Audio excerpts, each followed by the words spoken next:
Life after infidelity. I don't want you here. I don't want you in our house. I don't want to sleep in the same bed with you. Duck Dynasty's Alan and Lisa Robertson are here to discuss the freedom in forgiveness. Plus, Ephraim Graham is here with this week's top 5 stories from the entertainment world.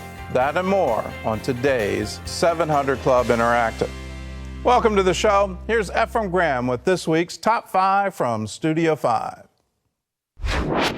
At number 5. I try not to focus or allow anything negative to overtake my mind, so if something negative comes in, I try to counter it with something positive. Heart-stopping images from Nick and Leanna Walinda's making that 1,300-foot journey, 25 stories high, between 2 New York skyscrapers, trading places in the middle. You would think it was something like New Year's Eve when you see the crowds down there. People usually gather in those crowds to see that ball drop on New Year's Eve. But the last thing anybody wanted last night was to see anything or anybody fall.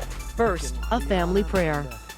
With bated breath, the crowd below watched as the pair took their first intrepid steps, beginning that 1,300-foot walk. Okay, Water feels really, really good so far. Solid.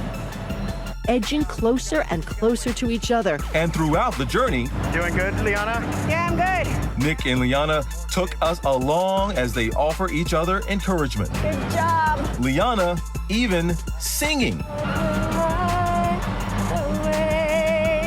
and sharing her faith in this moment of tribulation. In Jesus' name, I've got this. In Jesus' name.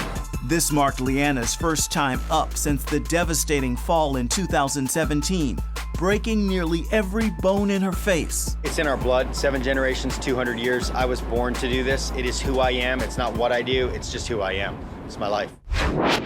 At number 4, Sunday's BET Awards. I am deeply, deeply honored to present the 2019 BET Ultimate Icon Award to my dear, dear friend, Mr. Tyler Perry. And the media mogul's acceptance speech brought the audience to its feet multiple times. When I built my studio, I built it in a neighborhood that is one of the poorest black neighborhoods in Atlanta, so the young black kids can see that a black man did that and they can do it too. That studio was once a Confederate Army base, and I want you to hear this, which meant that there was Confederate soldiers on that base plotting and planning on how to keep 3.9 million Negroes enslaved. Now that land is owned by 1 Negro. While everybody was fighting for a seat at the table, talking about Oscar so white, I said, y'all go ahead and do that. But while you fighting for a seat at the table, I'll be down in Atlanta building my own. Because what I know for sure is that if I could just build this table, God would prepare it for me in the presence of my enemies.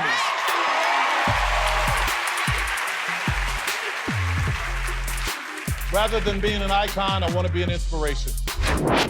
At number 3.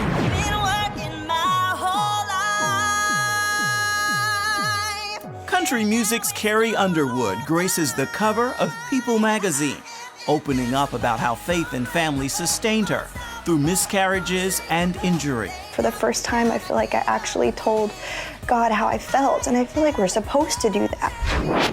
At number 2. Then sings my soul. Is that incredible Carrie Underwood voice getting some fun attention for this Instagram post of her little one's reaction to her singing versus her husband singing. With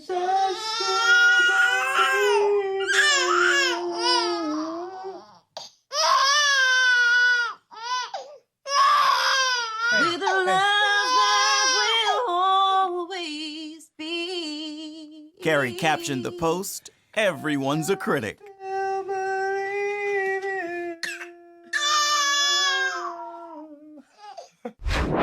At number 1.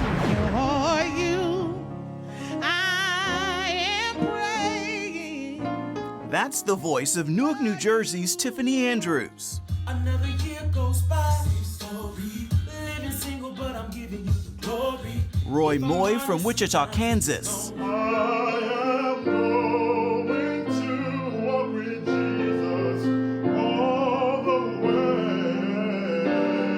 And South Bend, Indiana's Emorja Robertson. 3 of the 20 contestants you'll see when Sunday Best returns to BET this Sunday with judges Erica Campbell, Jonathan McReynolds, Kelly Price, and Music Man Kirk Franklin back in the host chair. Why do you think it's coming back? Well, because I believe that the audience really fell in love with the brand, and I think the brand was very successful for the urban community.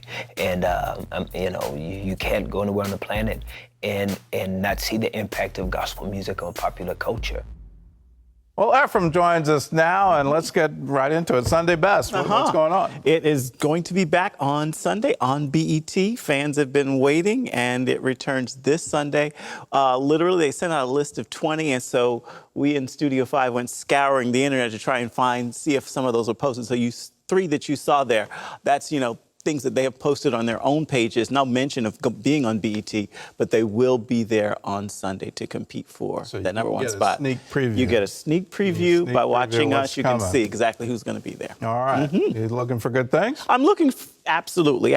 Sunday Best does have a history of producing gospel artists who remain. We can go, Joshua Rogers, Leandria Johnson. The list goes on for those who've gone on that show and made a way for themselves. And as Kirk Franklin said, the gospel industry has long had a impact on popular culture. You'll be surprised at the artists you look at. Whose histories all go right back to the church. So I think it's just going to continue. Yeah, it's the growing ground, if you will. It's where people learn to sing. Absolutely. And figure out I got a talent and people want to hear this. Absolutely. And you can go through a long list. You got that right. Go through a real long list. Indeed, a very long list. All right, let's turn to Carrie Underwood. Her husband needs to retire from singing. I thought that was so cute. I was like, wow. I didn't think he sounded that bad, but their new son didn't quite take to his voice. It's a pretty big contrast. Her voice definitely more angelic than her husband's. So mom can serenade me, but dad, please stick to what you know. Just hug. Go play hockey, but don't sing to me. No, don't sing over me. And like clockwork, she did it a few times just to sort of test to make sure that was what he was responding to, and indeed it Gotta ask, did you sing over your kids? I sure did. Yeah, actually, before they were born. Did they cry? Not usually. I'm the singer in the family, so I'm the singer in the family. So if I were to quiz them today, would they say? I hope so. They usually encourage me to sing, usually, and then mock me and mimic me when they get home. So all right. Yeah. Well, I sang over my daughters. For whatever reason, I never sang over my son, but they loved it. It would be let's sing and. They would fall asleep. Yeah, that was the deal. Same here. Loved it. Loved it. My eldest, I had a favorite rocking chair, and I'd sing her to sleep. I like it. And I'd even compose own special songs just for her. Very cool. So, I like it. Okay, we've got a People magazine story about Carrie. Yes, indeed, a much more serious story. So let's go the other way. Yeah. Here we just saw the baby and the joy of that and the celebration of that. But she went through a really hard time. She had 2 miscarriages in between having her first and having that second son. And she tells a story that I think we all, as believers, struggle with. God richly blesses us. So when it is something that you desire and people are watching, she goes, so maybe I should have just been grateful for the one child, but I felt like I wanted another child. And God, did you not place this desire in my heart? So she felt really guilty about being angry, about being frustrated, and she would never voice that in her secret time and prayer time to devotions if God didn't know how she felt. And then she said when she finally just broke down saying, God, if you don't want me to have another child, take this desire away from me and don't let me live in this torment. And it was in that surrender and being honest with God that she found herself then pregnant with her fourth time pregnant, but actually carrying to term and giving birth to that child. We all struggle with things like that. Well, let's go into the theology. Why do we want to why do we think we're somehow being holy by not letting God know that? Indeed. I have done it, so guilty of it. We feel like if we suffer in silence, or we carry that burden, that somehow makes it truer when God knows exactly how you're feeling. He knows you can't hide from him. You can't hide your thoughts, your feelings, anything. He knows it all. But for some reason, we think, we're noble if we stand up strong and act like, I'm just all is well. it. Yeah. When, no. Yeah. I had an Indian pastor, DGS Dinakaran, give me a lesson. This is going back 24 years. And it really opened up my prayer life. And it opened up, the Psalms are prayers. And he showed me in the Psalms where David, he's in a cave. Yes. And he's being persecuted. And he writes these wonderful words, I poured out my complaint before the Lord. Yes. And it really freed me that you don't have to bottle these things up. If you don't think it's right, if you think it's unjust, he's the best place to take it. Yes. And the curious thing is, as a father, I didn't have to teach my kids that. If they had a problem, if things weren't right, they let me know. And they did so very forcefully. Yes. And so it really, as a father, I started to understand, I want my kids to do this. I want them to tell me their lives and what's going on. Even though I may already know, I want to hear it from them. And it's in that relationship. It actually leads to new intimacy. It's wonderful. Because I was thinking, even if it breaks your heart to hear, in that brokenness, you do bond and get a whole lot closer. And my kids have shared things that have happened to them that certainly hurt for me to hear as a father. But the fact that they would come to me with that, while it breaks my heart, it also makes us closer. You ever get you riled up? Oh, yeah, that too. Indeed. And so if we as natural fathers do that, if it gets us riled up, how much more is our Heavenly Father? And it just, he's going to be moved with compassion. Absolutely. Indeed. Got to talk about Tyler Perry, somebody I really admire. Same here. And his lesson is a lesson for everyone. If you want a place at the table, build the table. Build the table. Indeed. You can so easily get caught up in the why me or I can't or someone's blocking me. And not that there are not obstacles out there. He faced those himself as well. And that's what drives him to continue to build his own. And we should all be thriving to do that when there's something we desire.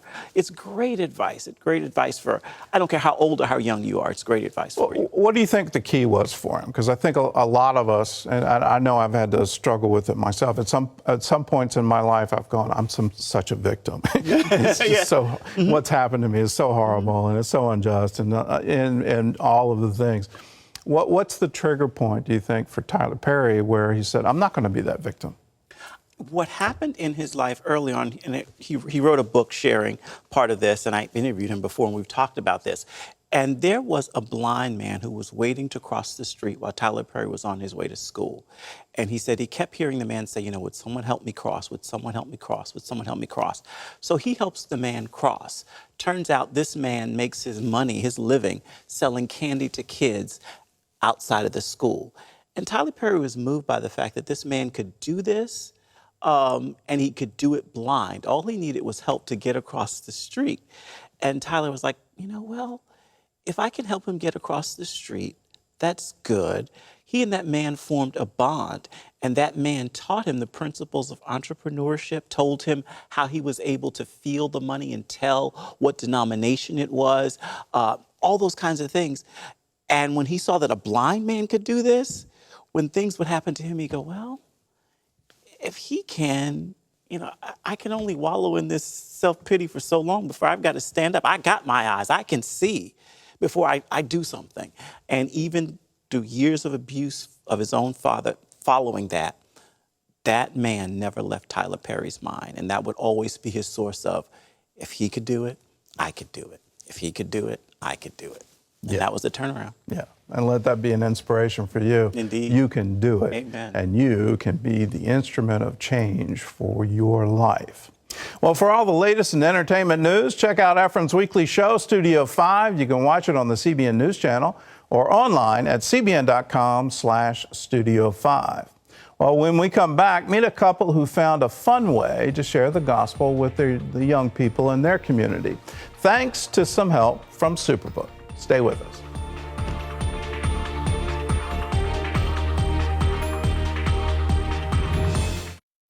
Andrew had a problem. The kids in his Bible club were bored, but not anymore. Today, they're totally into the program thanks to Superbook. Andrew Gallion has a passion for reaching kids with God's truth. It stems from what he's seen in our culture. You see a lot of young people who have made bad decisions. So the Lord just put that burden, start with them young. Andrew's wife, Betty, also has a big heart for children. I was like the neighborhood mom because I didn't work. I had plenty of time to sow into the children's lives. We just reveled in it because it's like you made a difference. Andrew wanted to do something to help kids know God and think rightly about themselves. So a few years ago, he and Betty started an early morning Bible club at a public school. In the summertime, they hold it at a local recreation center. And I didn't catch on. And then Lord says, well, you're not getting their attention. Then I was watching the 700 Club where the Superbook came on. He said, that's what you need to do. The Gallions begin the Bible club with the Lord's Prayer. Then they talk about God's goodness and pop in a Superbook episode. They're looking and their eyes are sparkling. They're paying attention. Their body language gives it away. And it helps them to learn how to deal with the people, how about their peers. It teaches them all the values that we all need, that the Bible teaches all of us, and it's right there on Superbook. So I love it. I love having Superbook. I really do. After watching Superbook's Noah and the Ark episode, the kids shared what they took away. It surprised me that all those animals could fit on that one boat. He gave us the rainbow to show us that he will never flood out the earth again. I learned that you should always listen to God. The rec center staff has noticed a change in the children who attend the Bible club and watch Superbook. Even the teachers at school notice that they're more respectful, they're more attentive in the classroom, more obedient, and they try to respect each other as human beings. I just thank CBN for even coming up with Superbook. That was such an inspired idea to do it. And you know, we get to not only do it for us, we get to share it with our community. Thank you, Superbook! And thank you. If you're a member of the 700 Club, you're part of that. If you're not a member, we invite you to join. How much is it? Well, it's just $20 a month. That breaks out to 65 cents a day. And if you want to give specifically to Superbook, we're now over 50 languages. We're broadcasting it around the world. You can be a part of the production costs, the translation costs, the distribution costs. How? Join the Superbook Club. And for a gift of $25 or more, we'll send you 3 copies of the latest episode, which is the story of Philip, the great evangelist, and how he went out and just did amazing things for God. It will really inspire children that they can do the same thing, that they can go out and do amazing things for God. So if you want it, join the Superbook Club. Call us now, 1-800-700-7000. Well, up next, Duck Dynasty's Al and Lisa Robertson are here to discuss the betrayal and then the forgiveness that changed their lives for the better. Don't go away.